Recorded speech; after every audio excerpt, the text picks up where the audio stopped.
세상엔 여러가지 괴담들이 많습니다. 물론 괴담이라 함은 실제로 겪은 이야기와는 완전히 다른 개념입니다. 오늘 이야기는 지난번 귀신이 매여있던 흉가의 두 번째 에피소드입니다.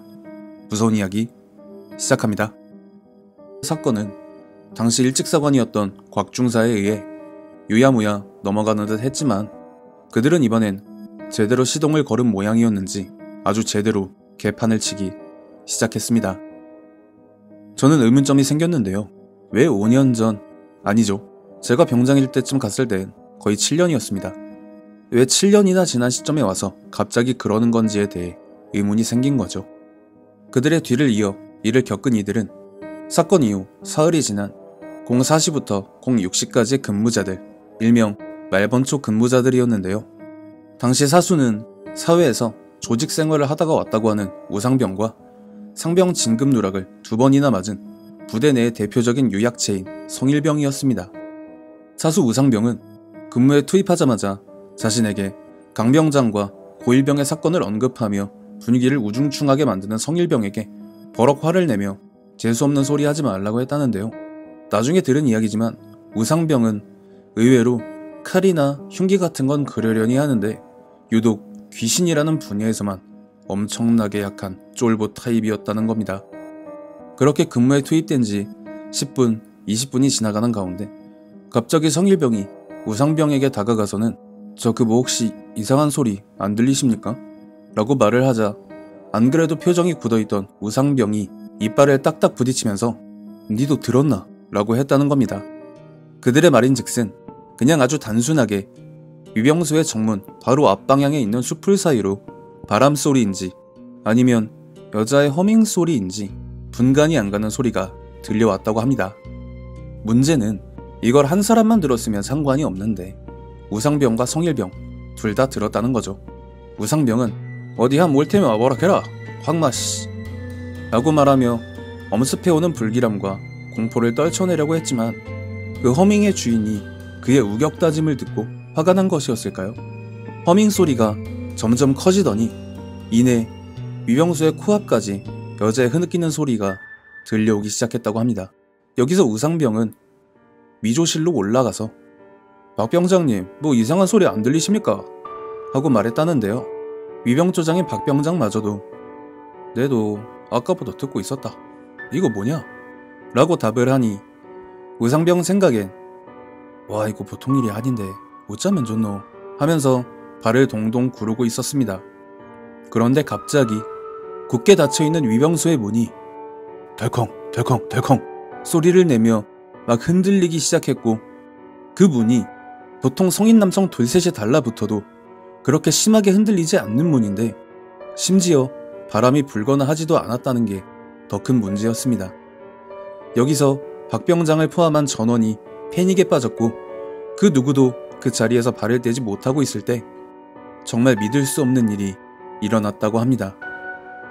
사수 우상병의 무전기와 박 병장의 무전기에서 웬 정체를 알 수 없는 여자의 가느다란 목소리와 남자의 굵고 갈라지는 목소리가 함께 흘러나오면서 니들은 오늘 다 뒤질 끼다. 니들은 오늘 다 뒤질 끼다. 라고 하고 있더라는 겁니다.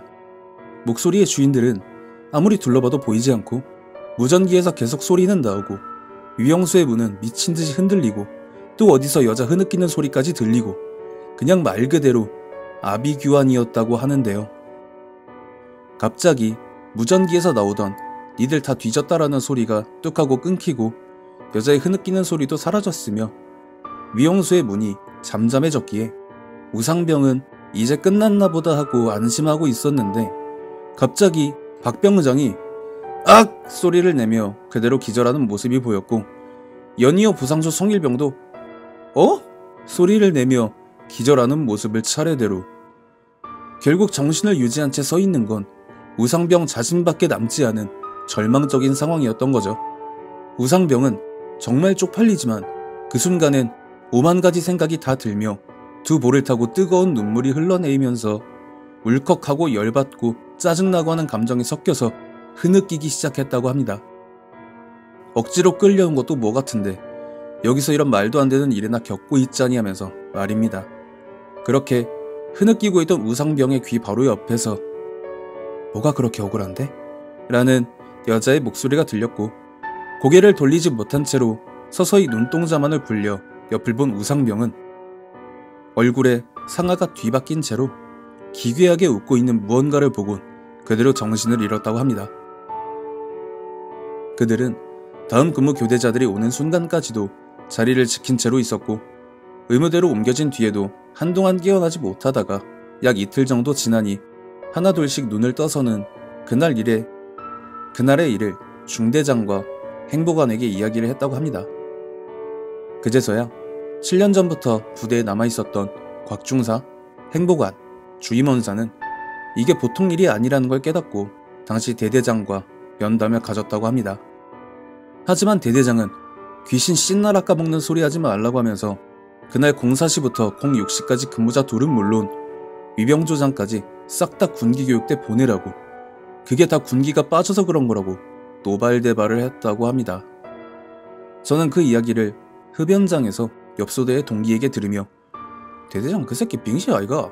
라고 하면서 뒷담을 씹었고, 왜 하필 그들의 출몰 장소가 위병소인가를 생각해야만 했습니다. 곽중사는 7년 전 위병소의 정반대 방향으로 수킬로는 떨어진 23초소에서 해코지를 당했는데, 그럼 그 23초소의 그건 저 흉가와 관련이 없는 외부인이라는 말이 되는 거잖아요. 일단 대대장의 개쌉소리와 함께 사건은 점점 더 미궁으로 빨려 들어갑니다. 당연히 부대에 일어난 혼란은 더욱 가중되고 말았던 거죠. 이번 이야기는 여기서 마치겠습니다. 다음 이야기 또한 빠른 시일 내에 업로드하겠습니다. 시청해주신 모든 분들 감사드리며 구독과 좋아요 알림 설정 부탁드립니다.